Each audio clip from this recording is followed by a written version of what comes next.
बातमी संगमनेरमधून येते। संगमनेर तालुक्यातील अवैध सावकारी करणाऱ्या दोघांवरती गुन्हे दाखल करण्यात आलेले आहेत। 2 दिवसांपूर्वी गुन्हा दाखल होऊन देखील हे आरोपी मोकाटच असल्याचं कळतंय।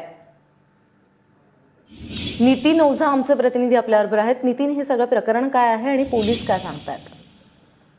काही दिवसांपूर्वी या जो चायल म्हणून शेतकरी आहे संगमनेर तालुक्यातील निमज येथील, यांना एक तेथील जे दाम्पत्य आहे, साकुरे दाम्पत्य आहे, यांनी काहीतरी उसने पैसे घेतले होते। मात्र ते परत देऊनही हे जे माधव साकुरे आणि सुगंधाबाई साकुरे हे जे पती पत्नी आहेत, ते अवैधरित्या सावकारी करत होते।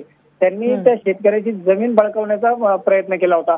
मात्र जे चायल हे जे शेतकरी यांनी अखेर शेवट उपनिबंधकांकडे धाव घेतली आणि त्या ठिकाणी तक्रार केली की मला अशा पद्धतीने माझी जमीन बळकावण्याचा प्रकार होता। अखेर उपनिबंधकांनी या सर्व प्रकरणाची चौकशी केली आणि 2 दिवसापूर्वी या सावकारावर गुन्हा दाखल करण्यात आला। मात्र विशेष म्हणजे 2 दिवस होऊनही अद्यापही हे दोन्ही सावकार मोकाटच आहे। यांच्यावर अद्याप कुठली कारवाई पोलिसांनी केलेली नाहीये। नितीन, धन्यवाद या सगळ्या माहितीबद्दल।